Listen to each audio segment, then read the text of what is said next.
Great. We are on the internet. I'm going to use your computer to test the sound, Jeremy, if you don't mind. Great. We are on the internet. Oh, God. Is this still picking up? Yes, good. I'm so uncomfortable. I didn't wear shorts today. I'm going to freeze to death. I'll be happy to freeze to death. It does seem like the practical way to go. Yeah, you just go to sleep. That's awesome.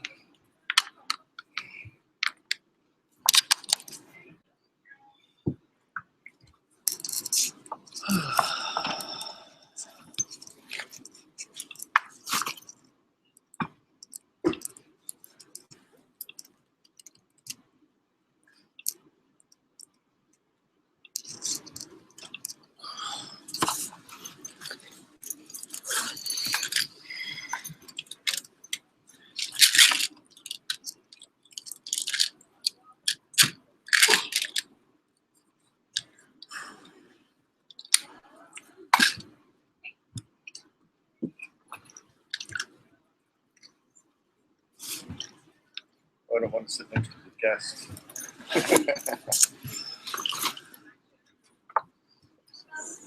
I should sit here and I guess. Okay.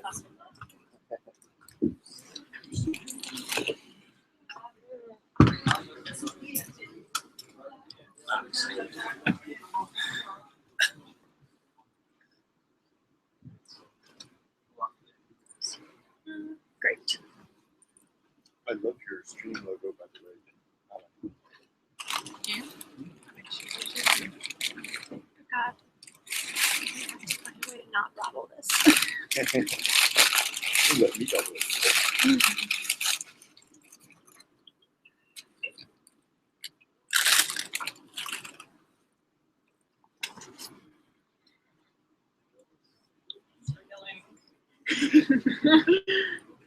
Yeah, Philip is not here. He's back home in Croatia, so Claire set up the stream so that he can still follow. Oh, and Joey's going to tweet it on the. Oh my gosh!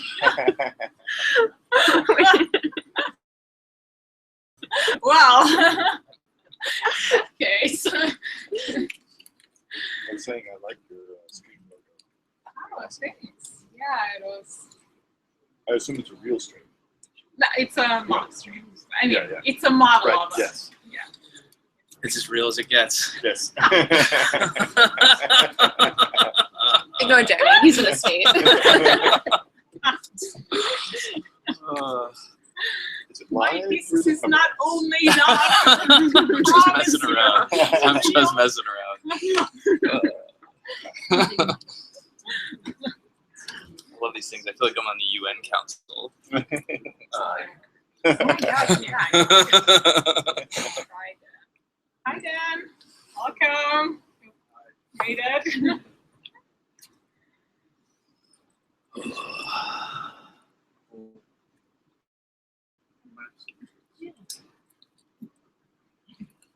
I'm just hanging out in Columbia Friday. Did you get a desk? Yeah. I said, you know, Andreas is never here. I should just take his desk. And he said, I think someone's already taken it. They're pretty short in desk space there, if I recall correctly. Yeah. Hi. Did you see the blog post that David Hogg wrote about you? What? No? It was really nice.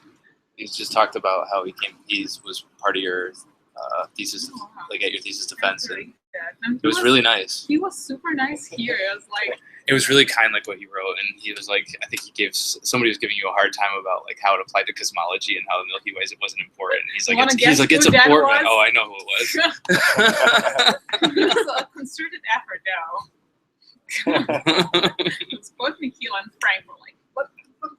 Yeah, I mean, but it was a really nice blog post. Are we really recording this right now? Oh, yeah. Our nice discussion. I'm just saying it was a really nice blog post.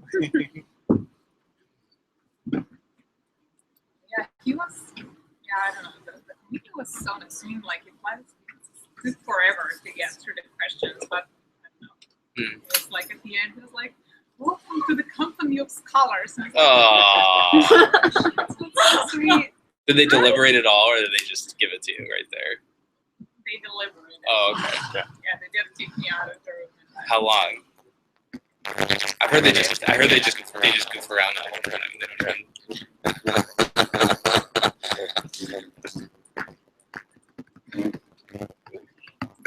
The master's thesis defense, they're like, they take me out of the room for like 40 minutes, and they're like, yeah, you're fine. 40 minutes? Yeah. It's too They long. were trying to just 40 minutes.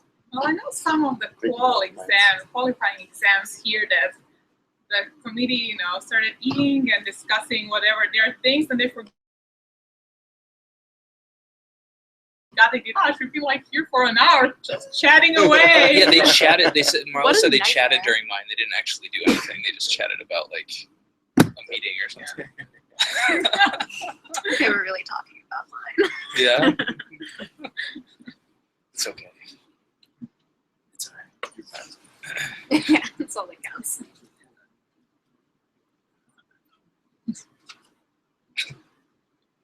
You can turn that mic on if you want. The big mic over there. Oh, it is on. I can also put this one actually works. Yeah.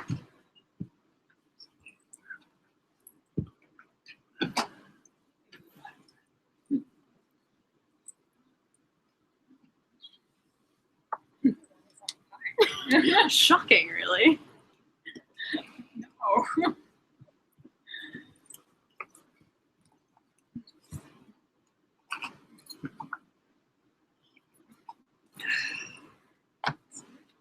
John now. 130 workless. So like a 20-minute walk. Nice. Nice area. What's your agreement with Deborah? How often will you be coming in? 1 or 2 days a week.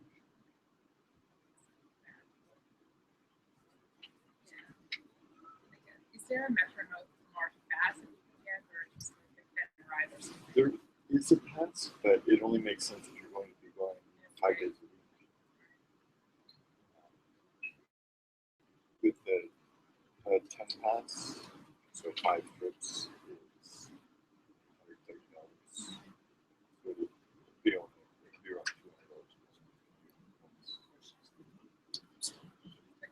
You'll be a postdoc. But yes, they will put it, except for the fact that I have to go Yeah. Like, found a place and it was like, oh my gosh. I'll have a bit more spending money than I could have. But yeah. Yeah, I'm splitting the money, obviously, but we also had to get a storage space for the rest of our stuff. So I'm not paying a whole lot less than I'm paying. Yeah, well, I'm paying almost 3 times more. Oh. Yeah.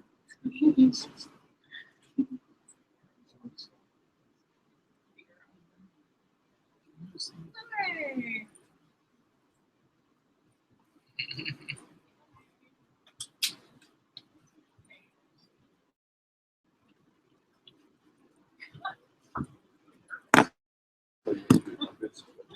Yeah.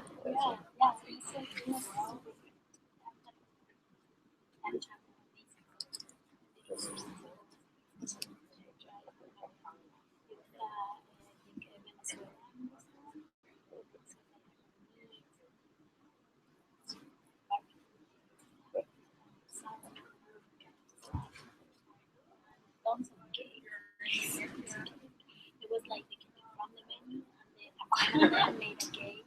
So it's like tried all of them and a few people. It was fun. So we went for the day. It's hard for me late in the night. I have already done some.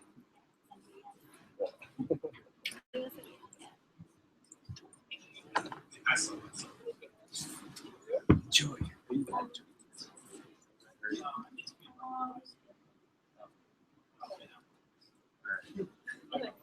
If you do one in the middle, you're live tweeting. I'm not gonna do that.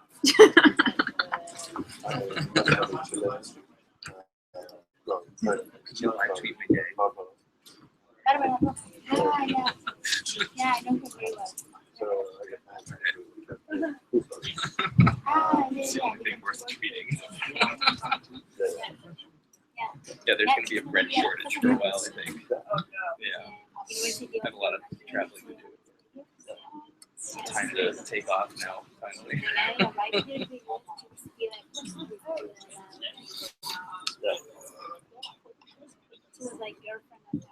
Is it working?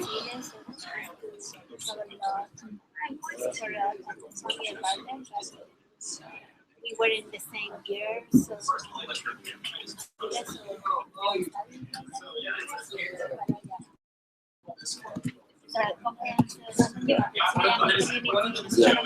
she's one of the people that It sounds like now her boyfriend is Spanish. I don't know. Like I only see pictures. Yeah, because she was supposed to be right? So I thought the guy was from there, but maybe he's from Spain. Yeah, it's possible. Yeah. But they have to do that. But yeah, yeah. It's true. Yeah, that's so hard. I mean, me and Felipe, we meet about like the most, like the longest time has been 3 months. Yeah.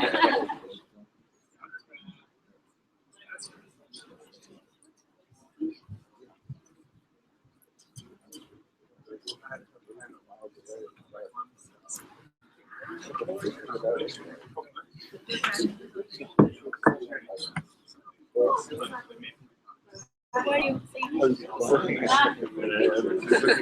Keep going. Is it everybody like that? I don't know.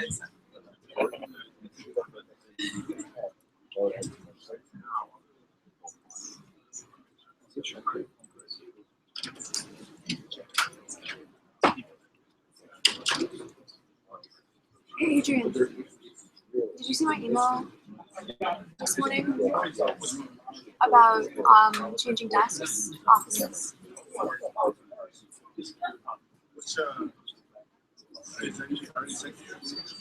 Yeah. Well, I mean, there's like one desk open in the basement of 50, and then a desk open in the basement of 46 in Lucas Mine.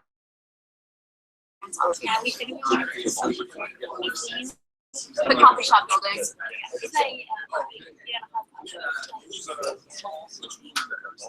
I don't know. The room numbers are in the email. Yeah, if you just mind, if you have preferences, let me know.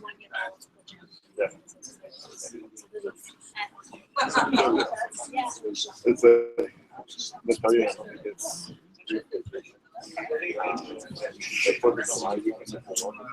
Yeah.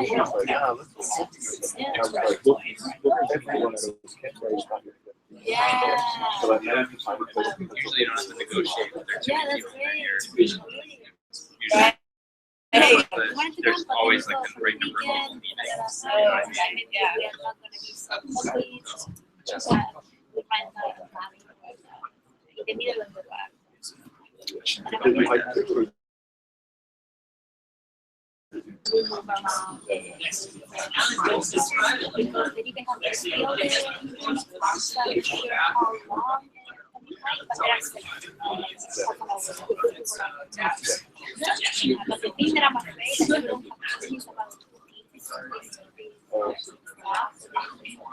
Like several kinds of like be sure to check every night because they carry like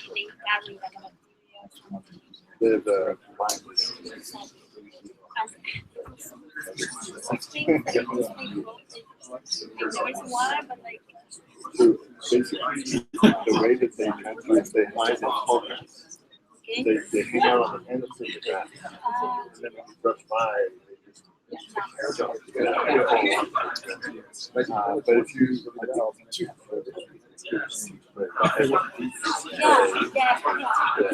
you said so you my son's Okay,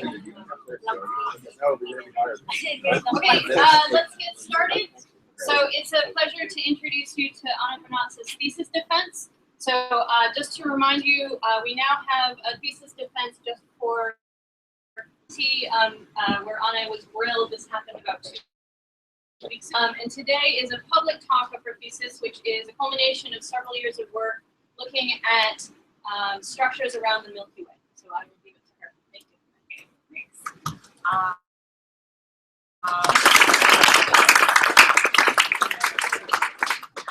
Thanks all for coming. So we did have we have a new system with 3 theses now, and the question I most often got after I defended my first private defense was, how do you feel?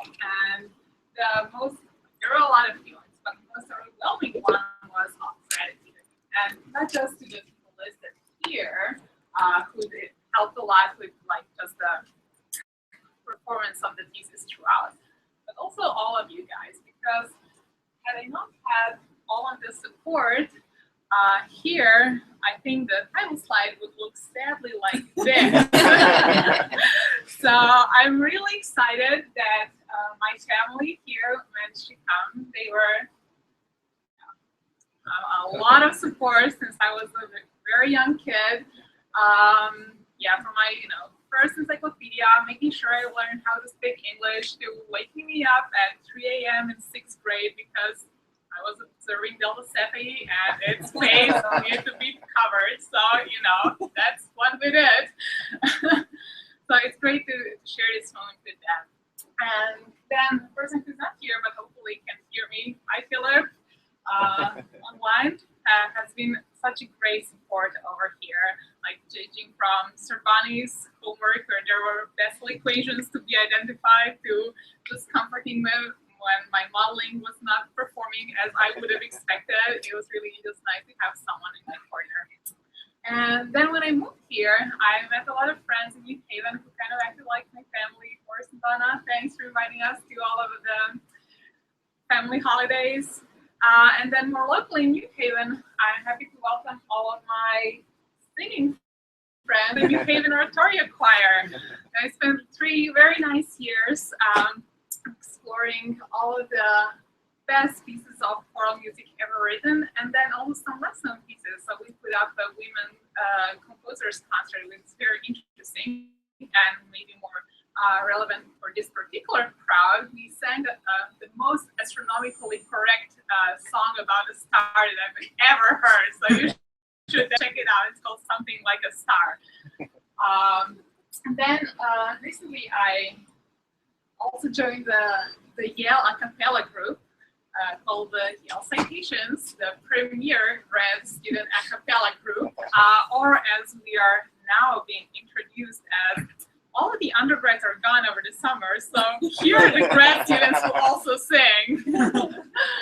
But we had a lot of opportunities to learn interesting things from our Yale's 5 songs. Here, or there's plenty of room on the other side. Yeah.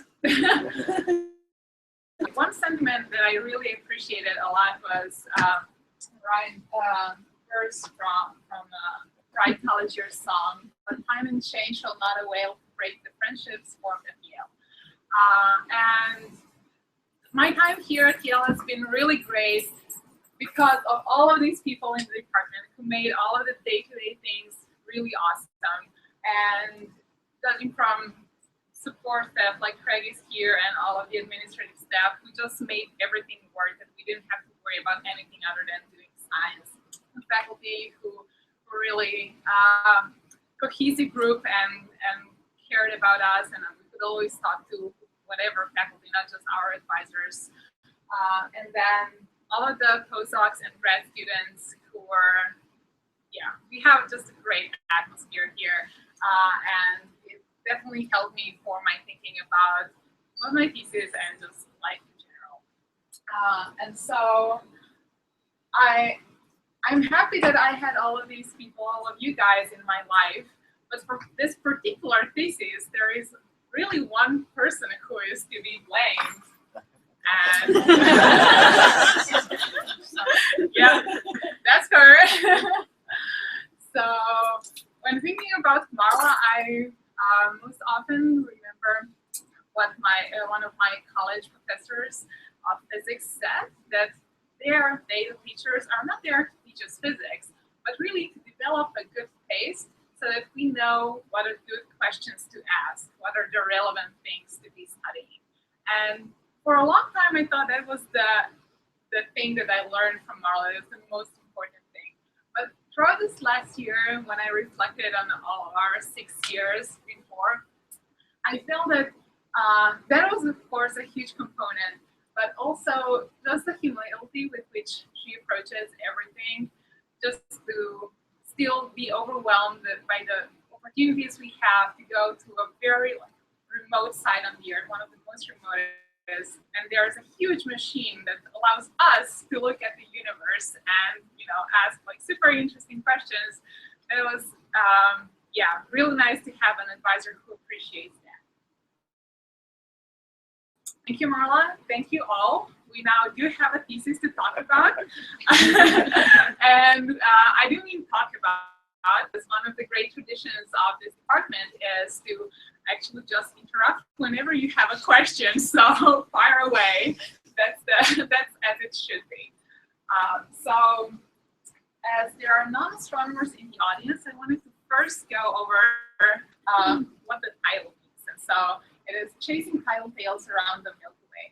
And I'll first focus on the Milky Way. So if you have been on a dark side, you might have seen the band of stars across the sky, which is the Milky Way. And what we are mostly interested here is better understanding the structure of this group of stars. And just by naked eye observation, you can see that they are not uniformly distributed around the sky, so they are not. So we already know that our galaxy is not a sphere. And the more quantitative approach to studying the structure of our stellar neighborhood would be to count the stars in every direction of the sky and see where there are the most of them.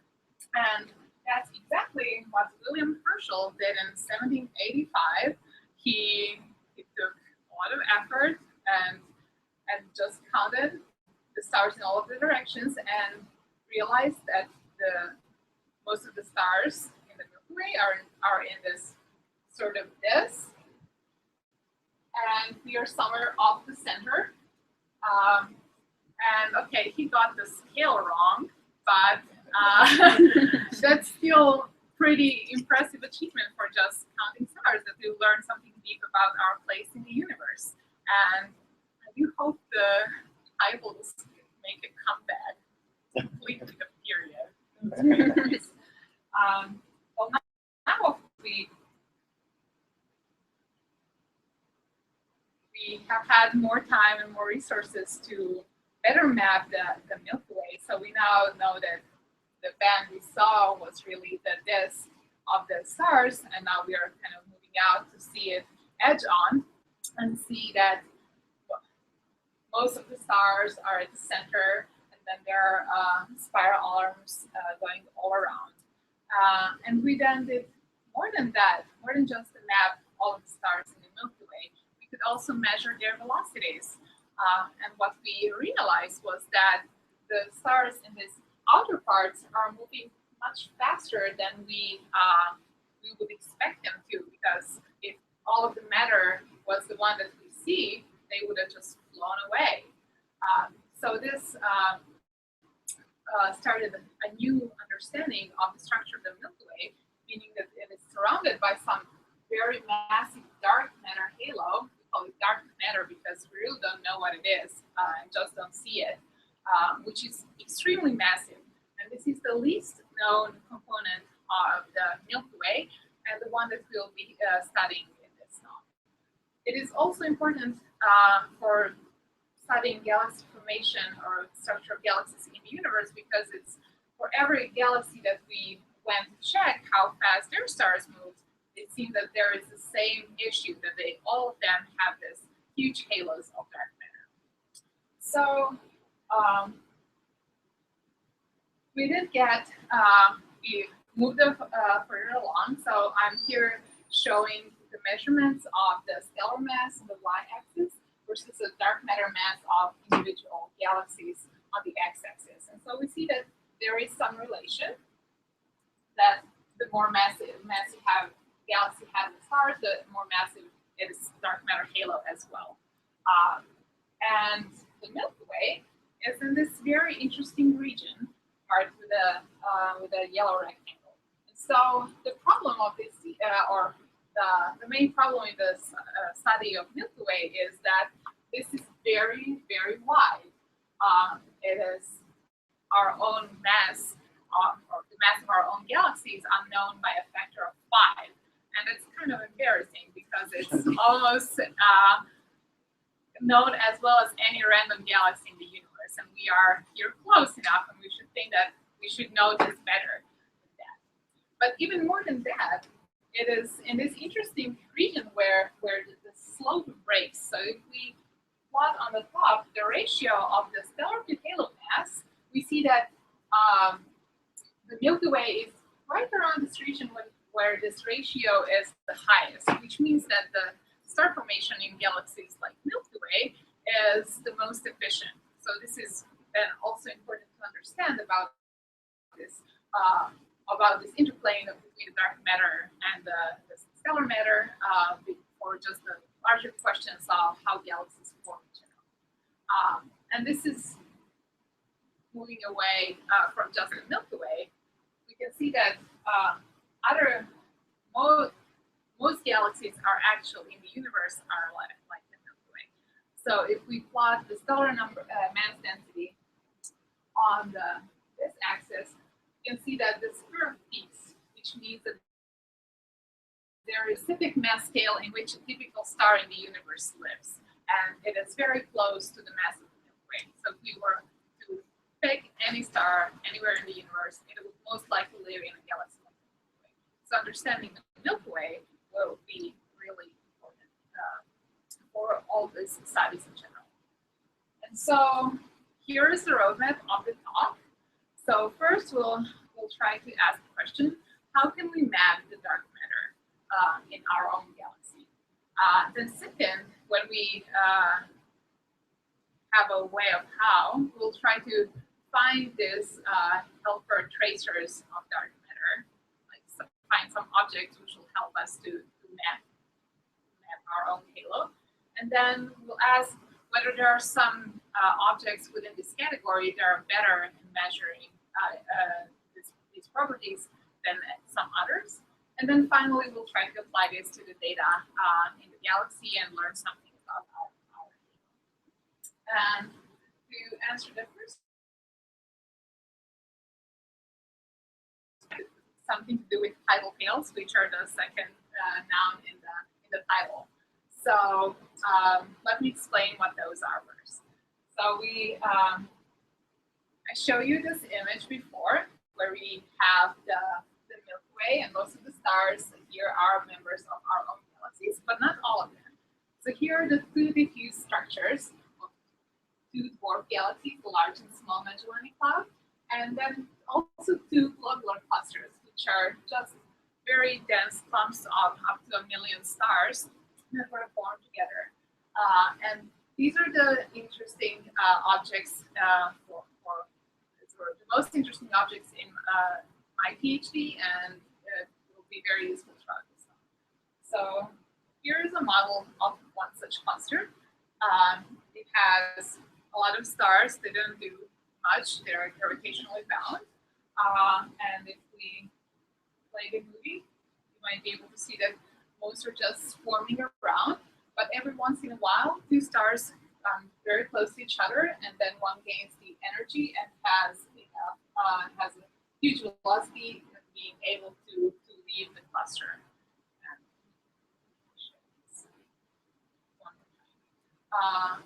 So these escaping stars will be forming the tidal tails, which we'll be studying through the rest.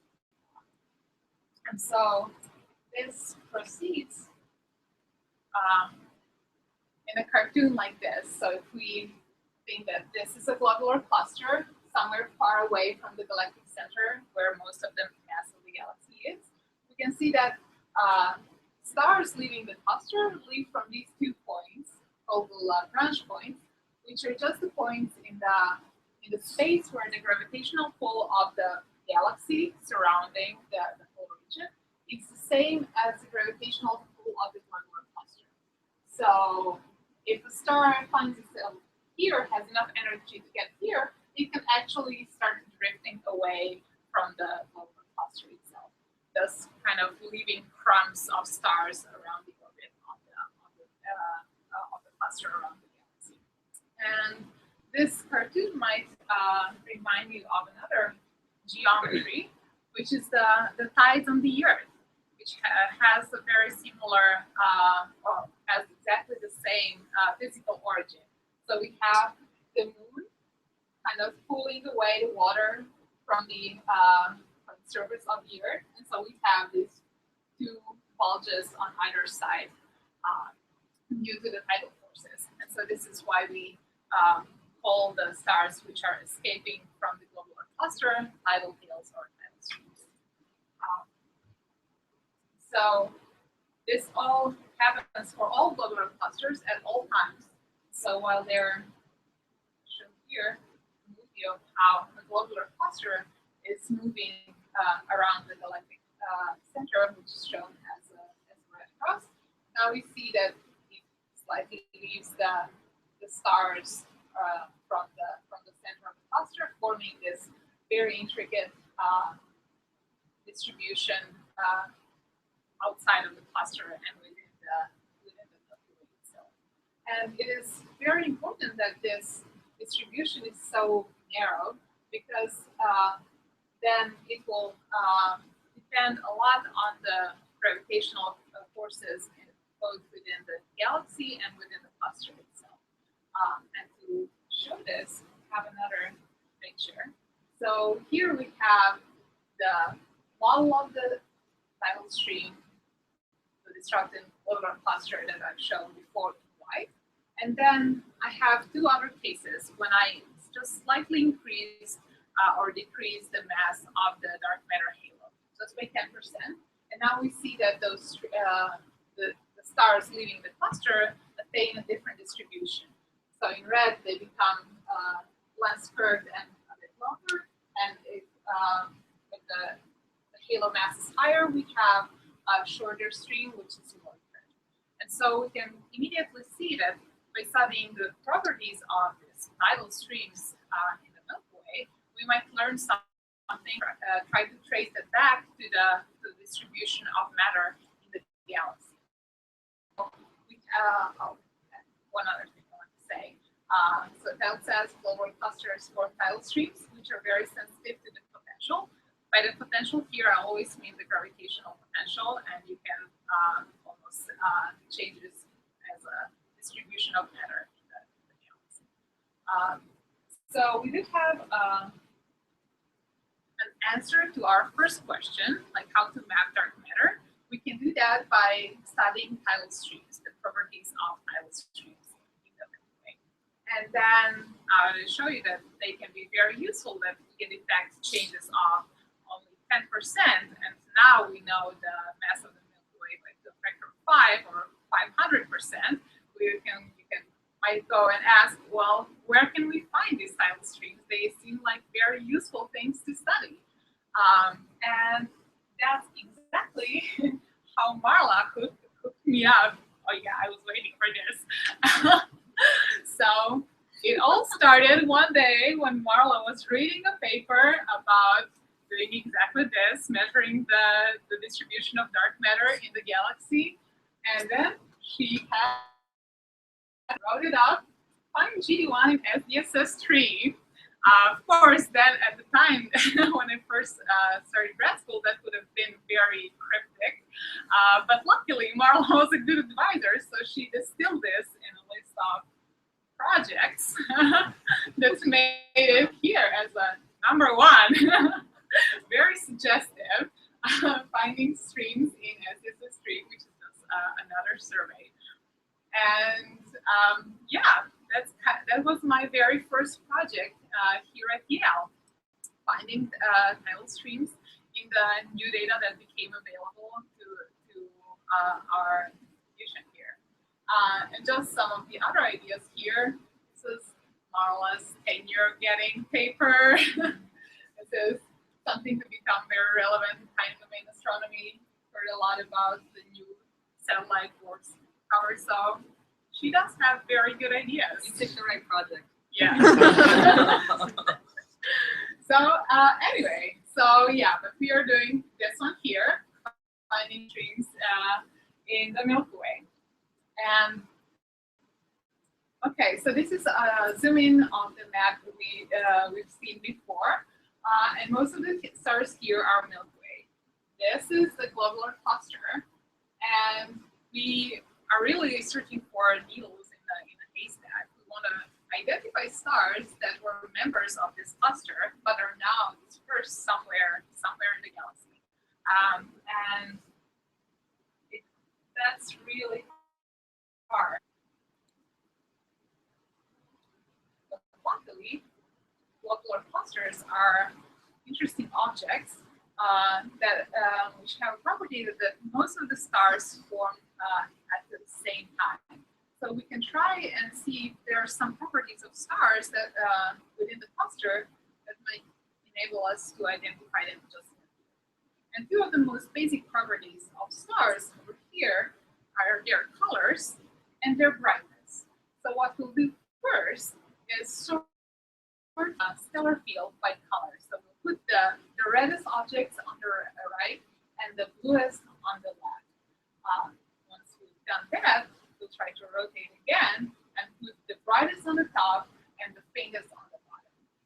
And then we'll see that the resulting structure is not some random distribution. So in this, we call this the color magnitude space. You can see that the stars from a globular cluster have a very specific shape here. This curve when the stars are still breaking hydrogen, up the branch and so what we'll try to do is use this property to identify just some random stars in the galaxy as likely being members at some point of the globular cluster. So we do that by first creating a filter. We call this that was try to identify the space in that color magnitude diagram, which contains the most likely stars from globular clusters. So we first plot this stars within one of these clusters itself. So as before, we have color here and magnitude or brightness on the y-axis, and we see that again. That data I showed you before was the Hubble Space Telescope. This is the ground-based data that we've been working on. So it's not as high quality, but you can still see this specific curve where most of the stars within the cluster are in this space. When we do the same thing for the surrounding region, and this is because stars in the field were born at different ages and they have such different properties, so they more uniformly populate this region. And so if we want to preferentially select the stars that are from a globular cluster, we then create a filter by dividing these two maps. So we do that, we get we identify these parts of the diagram where we are more likely, if we just select the star, it is more likely that this was a member of the globular cluster than just the general Milky Way. And you can see that it is most heavily weighted in this part. And so now that we know what we have a tool to identifying stars that were likely once part of these global clusters, we can then just go and apply to a huge survey of stars that was performed in New Mexico for a period of 10 years. And the resulting map is shown over here. So this is showing the map of the stellar halo at 3 different distances, and we can see that it is not uniform. There are some structures. The most prominent one is the Sagittarius stream, which even has a fork over here. Then there is the Orphan stream, which is slightly narrower but very long. Then the GD1 stream, very narrow, and then the cluster Palomar 5 still visible here, with 2 huge tidal hills emanating from the cluster itself. So you can see why these objects are called streams, because they really do look like streams of stars in the sky. And so this was, all of these were known by around 2007, and then new imaging was obtained on the other part of the sky below the galactic plane, which is the street part of this survey. And this was the part that I searched, and we found that the Sagittarius stream is continuing all around the sky wrapping. But there is also one other stream, Triangulum stream, very narrow, which we discovered in this data set. That was really exciting to contribute to this cornucopia of objects in the stellar halo. So that was good. We were pretty happy about it, that we actually can find streams in the Milky Way. They're not just objects that we theoretically know should exist, but there are some visible from the nearby universe. Were the images already there for you to then study, or did you have to find images yourself? Right. So I worked with catalogs. So I created this maps, and yeah, I think you're getting to a very interesting point. So one was creating this map and then searching for features in it. And the thing is that, and I did both of those, but I did not take the exact images of the sky. So they weren't analyzed already when you were able to study them? Yeah, they were, or rather, they were analyzed for some other questions that people asked. Yeah, but another interesting thing is that most of these are done by eye, the identification. So now it's made really obvious in this. We kind of try to tweak the distance at which it is the most prominent, but it was by no means clear when I first showed this to Marla. I was like, I'm not sure about this. I was like, go do some more work. Convince me that this is actually real. So yeah, there are some process of betting. Yeah. On the Southern Galactic Cap, what's that big glow off on the right hand side of this? Oh, yeah, this is just going towards the galactic plane. So you just have in general more stars there. So this is why they are showing. It's similar. Maybe not the other sides, but yeah. This survey was mostly interested in the stellar halo, so it avoided all of this because there are just too many stars to study in this way.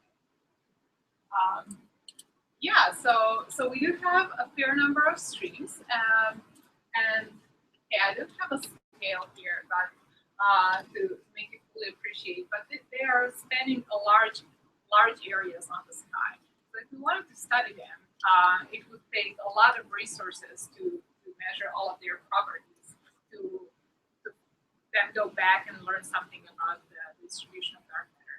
And so the next question we ask, well, can we concentrate our efforts to some stream that would be most useful in doing that? And in principle, you might think that all of the streams should be equally good because they're all in the same environment, so we should just pick any.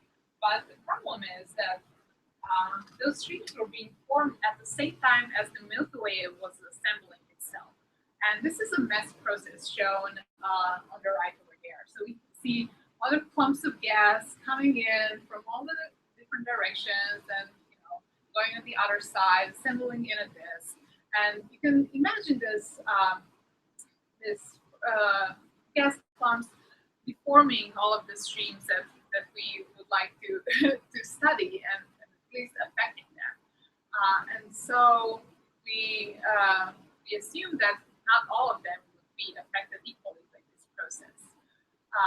And most importantly, the backbone of this simulation is really the distribution of dark matter, which looks something like this.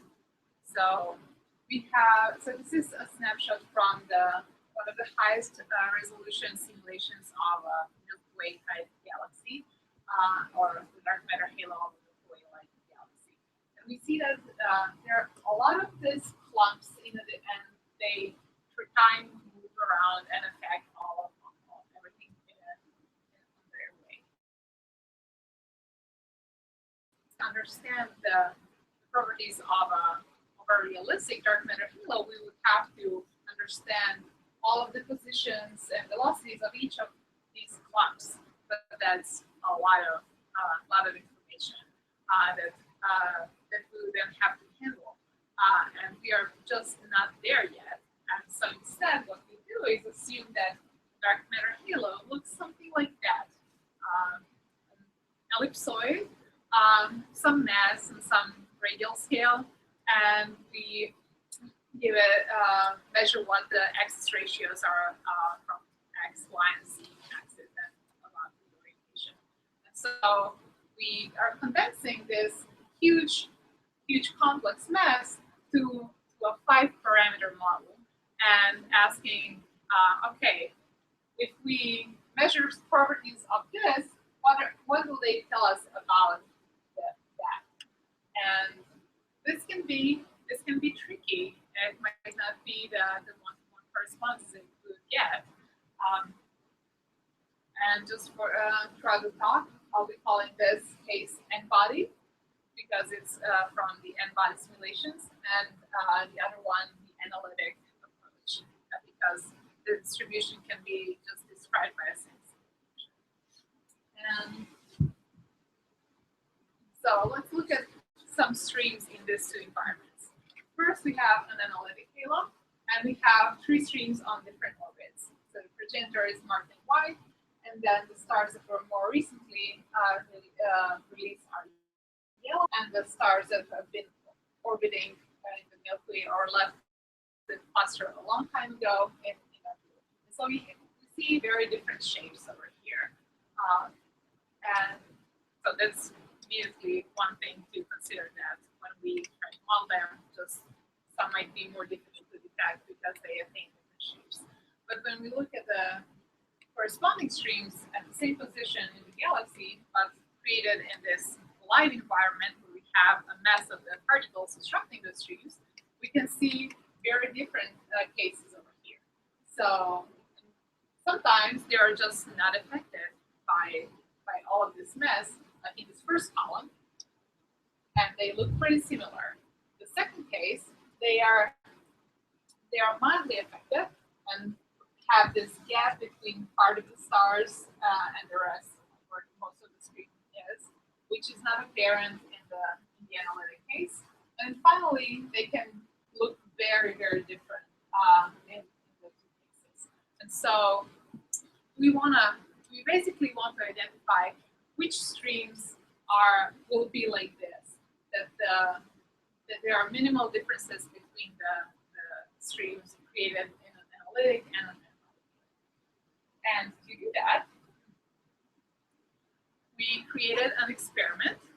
We went to an N-body simulation, created a lot of streams in different orbits. I will show their resulting shapes here. We're just going to cycle through some of them on increasingly eccentric orbits, so they'll become more disrupted and more dispersed. and some streams from this sample, and then try to use them to learn about the properties of the underlying matter. And just to have a control, we also created streams on the same positions, but in a simple analytic halo that we know what the true values are. And so we then had a sample and needed a method of mapping this properties of stream that we can observe to the properties of the dark matter that we want to know. And so as part of my thesis, I developed a stream modeling method called the fast forward because it does the so-called forward modeling of streams. So what we really do is create a model of the stream, compare it to the observed stream, and try to change the model parameters until we get the best fitting stream. And so some of the model parameters, or the most important model parameters that we care about, will be those relating to the distribution of dark matter. And so we tried two different shapes. One was the logarithmic, which has this potential form, and then the MW, which is just a power law that has a slightly different form. And then so both of these have only 5 free parameters.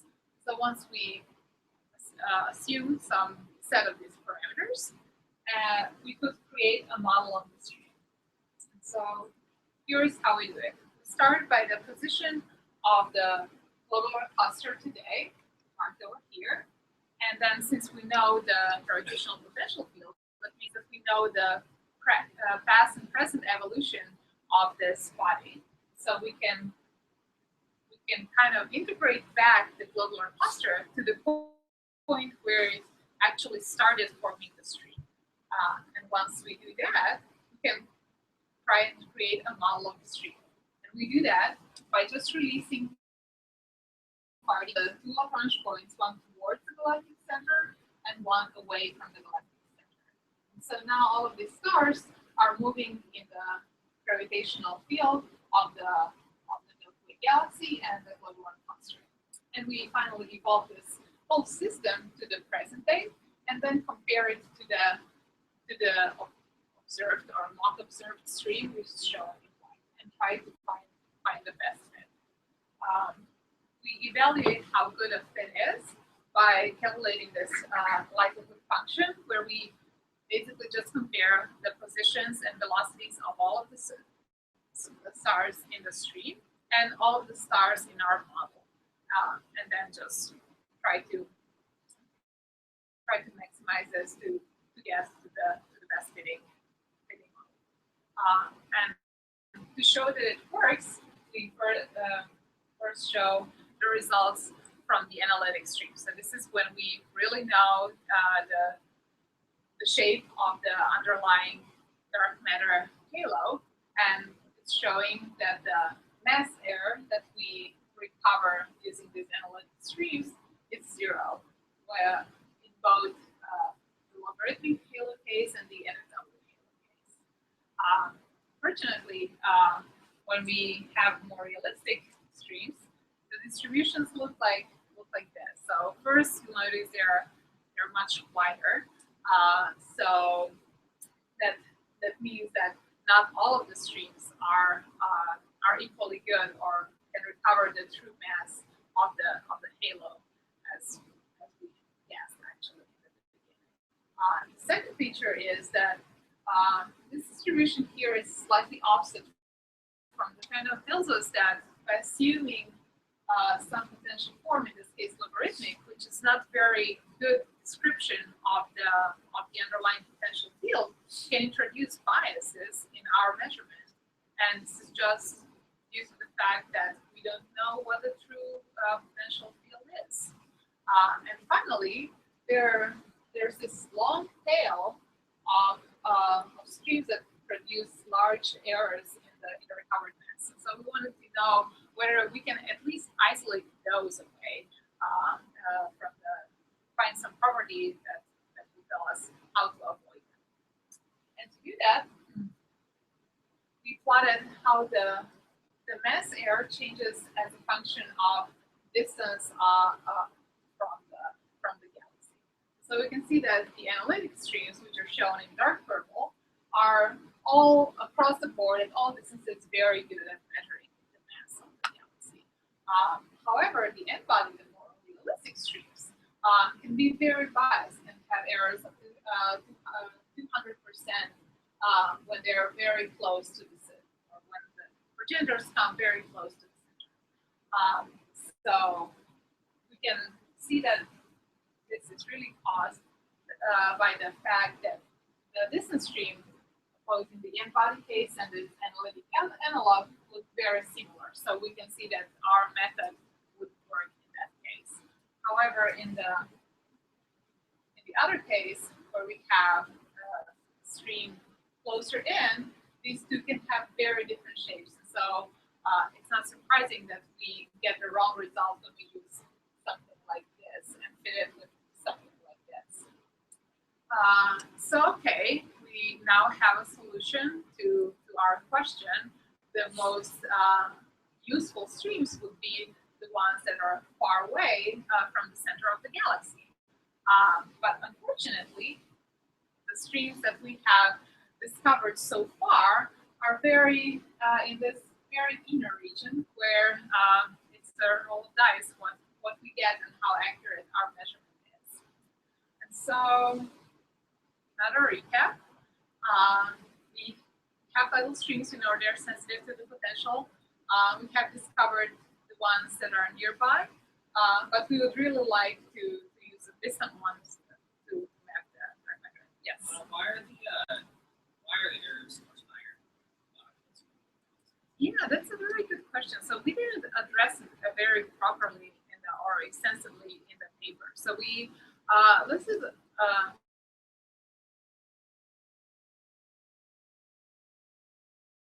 array times are shorter when you're closer in. So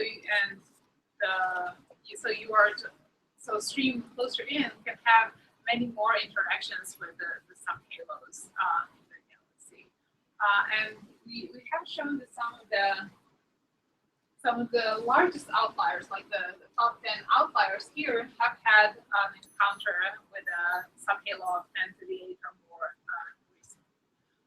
But we haven't really studied in detail to track down exactly how these proceed. Yeah. And are either of those potentials time-evolving?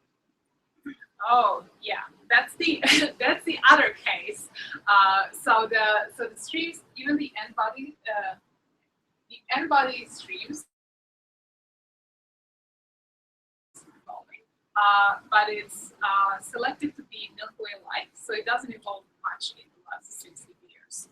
But still, I think at least maybe a quarter of the effect can be the time evolution, which is not captured in the analytic. And the final thing is that just the potential form that we use is not good, and it might be more severely discrepant in the forms.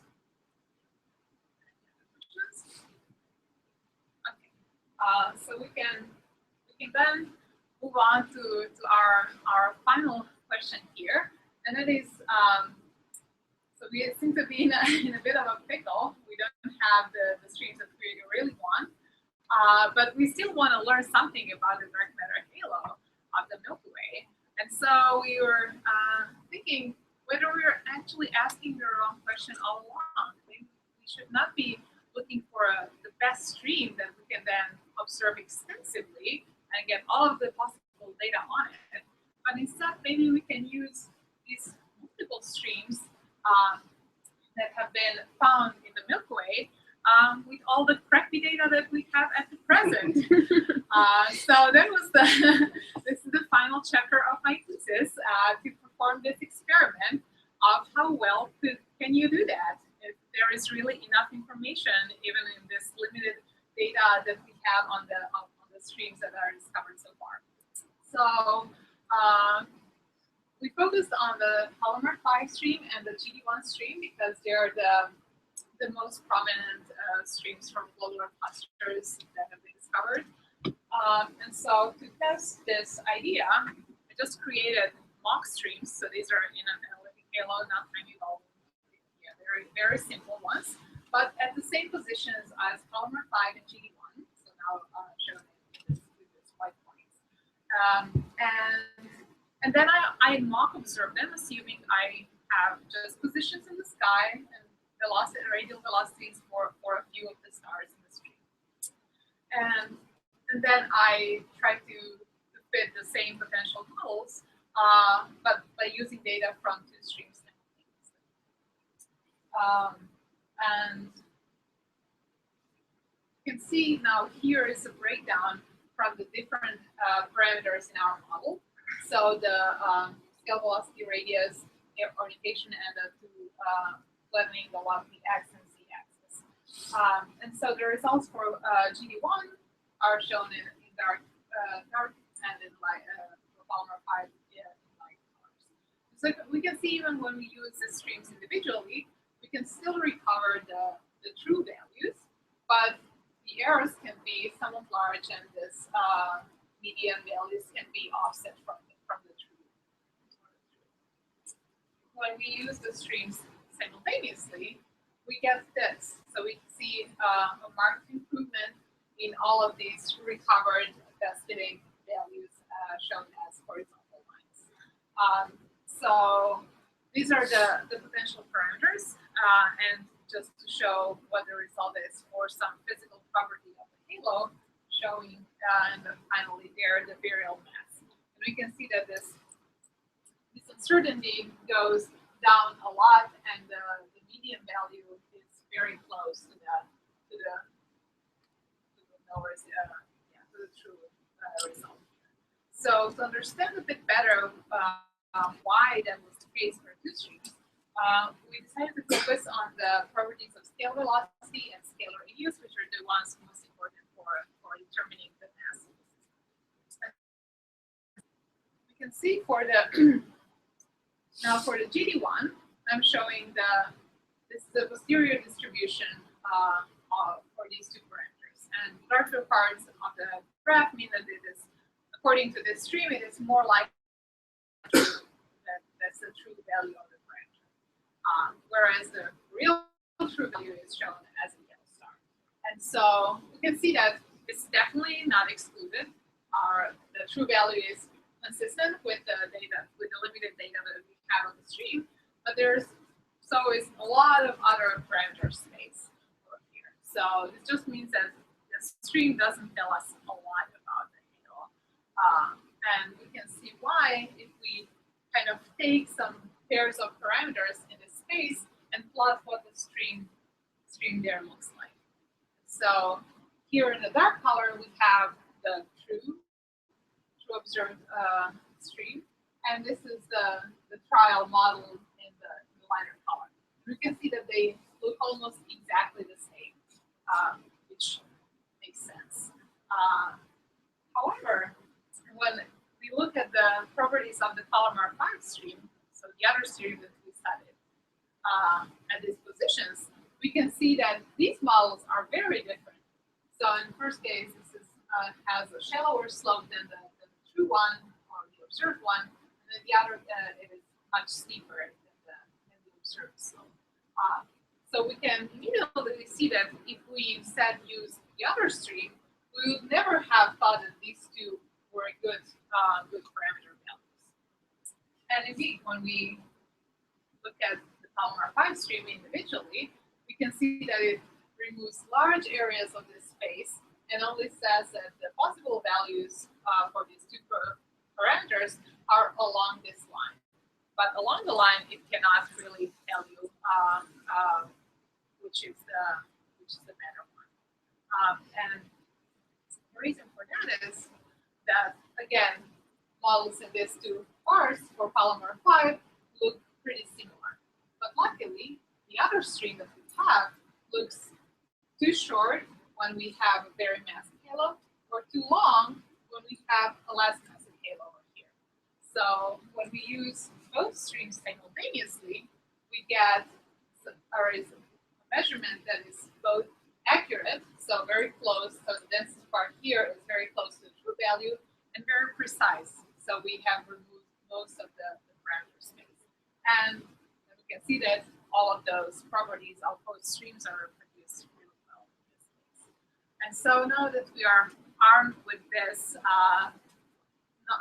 knowledge that even though we don't have great data, but we have it on few streams that can be useful, we then try to look at the actual streams in the Milky Way.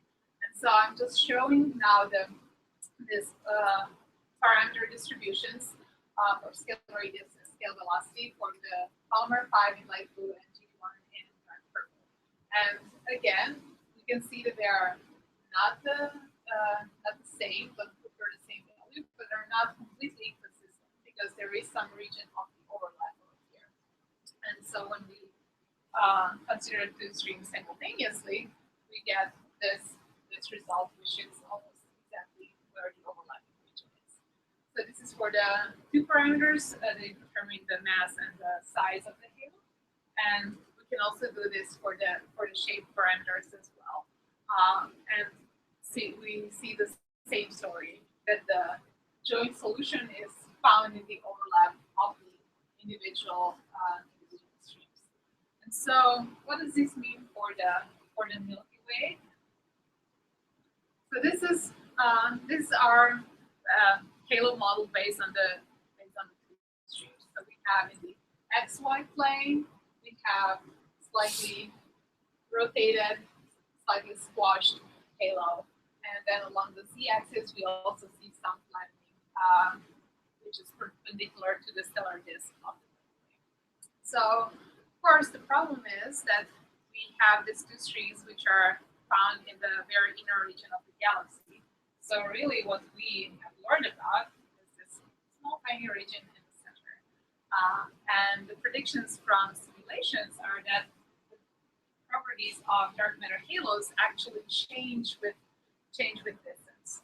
So here I'm showing how axis ratios change as a function of distance from the center of the galaxy when we have the dark matter only simulation in dark purple, and then in lighter pink we have a simulation that has both gas and stars in addition to dark matter. So you can see that there are some significant changes from the inner kiloparsec to real radius up there. To put our measurement in perspective, it's over here. So it is consistent with a more realistic case of the simulation with the gas. However, it really does only extend to this part of 20 kiloparsecs or so. So I'm hoping that as a postdoc, one of the first things that I'll be able to address is this radius. And we are starting to explore these parts of the space with deeper surveys. And Adrian, I'm hoping continues working on that. Yeah, he has some maybe interesting results. That's maybe something out here. There is a stream. You can feel free to ask him later, and So yeah, I think this would be a very interesting information or just a reality check whether we are doing simulations right. They are predicting that we should have more squashed or like more flattened axis ratios as we go further out. So that would be really interesting to check here. And then another major prediction of the simulation is that all of this halo is not that smooth, but actually bumpy. And so the next thing I wanna study is study the distribution of matter in the halo at a much higher spatial resolution, so that we can see whether there are all of these small clumps in the halo in the numbers predicted by the theory. So, gosh, that worked out great. We have reached the end.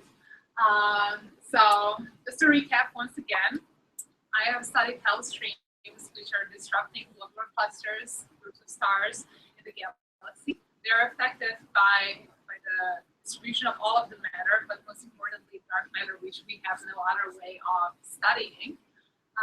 We have found one stream. It's in the inner parts of the galaxy, and we have found that the more distant ones would be more useful in studying properties of our own dark matter halo. But still, with just the limited data that we have at present, it looks like that the dark matter halo is slightly squashed in the inner parts at least. So, thank you.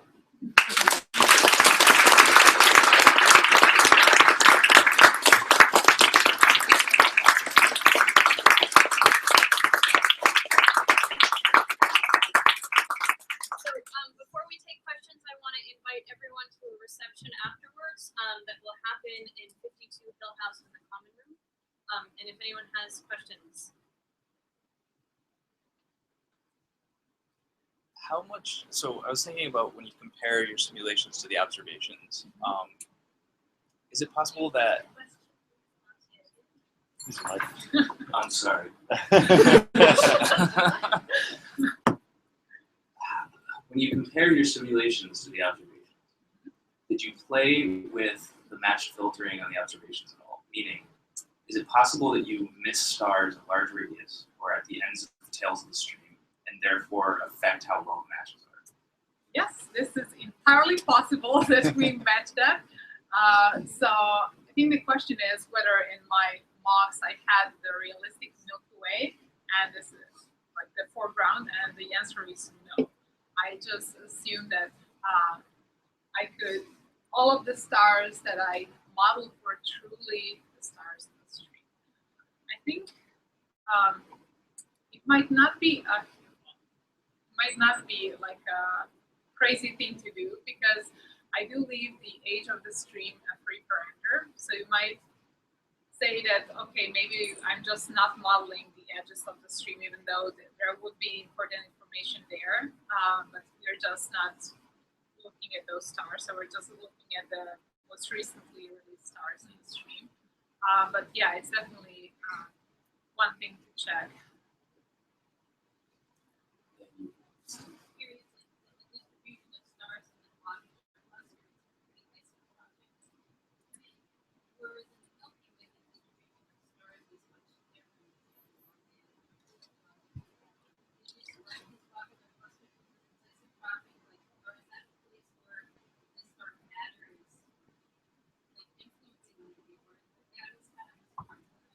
Yeah, so no. It's a very deep question. So first of all, so Marla is an expert on very small dwarf galaxies, and they have a lot of dark matter, and some of them look very much like globular clusters. So we actually made a definition of the globular cluster and the galaxy. So globular cluster is a body which has no dark matter, whereas a galaxy has dark matter. So globular clusters don't have dark matter, so it's only stars.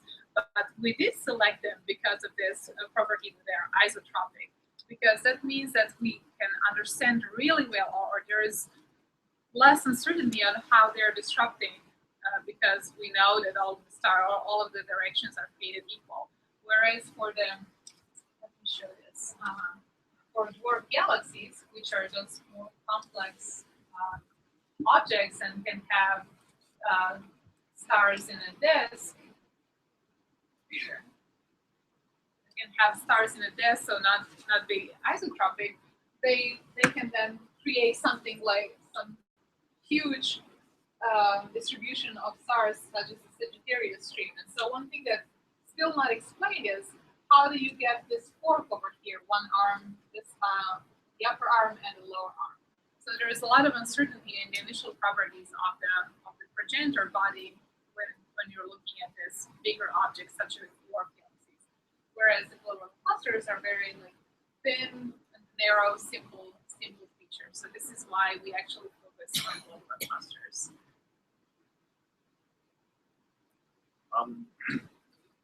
It's probably a really rudimentary question. Is the existence matter, is it sort of like a dusty nebula sort of thing, or is it like asteroids, or I don't know quite how to say it. Is it dispersed?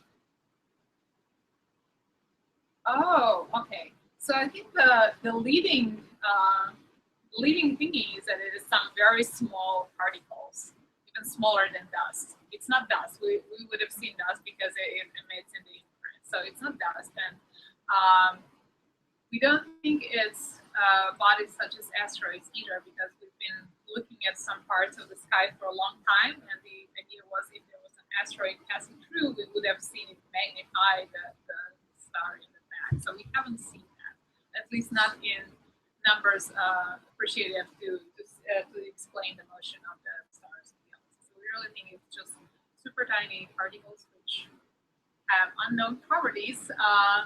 And there are a lot of people in the kind of physics community studying those, but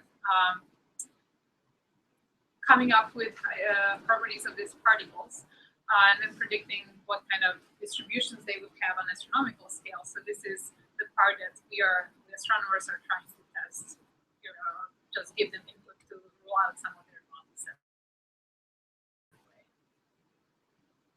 For the future, do you plan to do some observations? If you're going to observe some more, or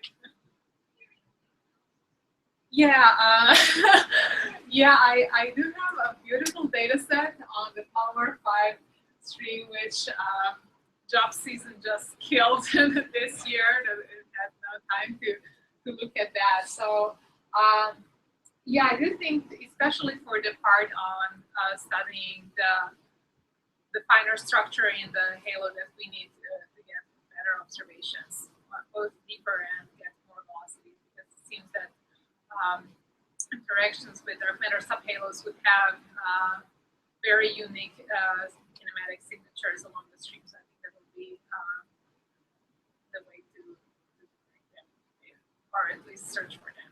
Yeah. Hopefully, I will get there too. Yeah. Jeff and then Shani.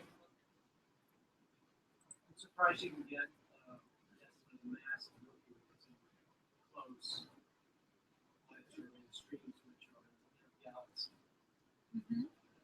Most of the mass of the galaxy is well beyond. So how is it that you're able to get an estimate of mass of Milky Way? Right. Most of the mass of the Milky Way. Is it because you're assuming a particular potential model? So you're assuming a potential. So you're assuming a distribution beyond what you actually.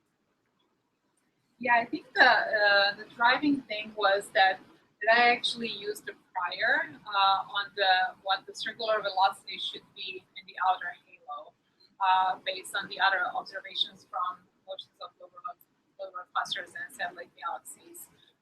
So that kind of put it in the right ballpark. So yeah, I guess I wouldn't really, and I didn't stress it much here in this talk to say we measure the mass of the Milky Way, because, as you said, we're only looking in the inner halo. So I think the most robust prediction would be on the shape within this inner region. It is an interesting question. Whether I guess to run it without a prior to see what happens if just the fact that we are assuming an NFW profile, where that takes us. So last question. For other galaxies, can you also measure the streams, or can you simulate them? Oh, that's an interesting question. So there's definitely so streams have been discovered around other galaxies, and we can see them in projection on the sky, right? We have no way of getting the distance information within the stream, but there have been some kinematic measurements because for more massive streams such as the Sagittarius, it seems that there. So this used to be a dwarf galaxy, and it has its own system of globular clusters, which are then now dispersed along the tails. So people were able to measure actually the radial velocities to those globular clusters.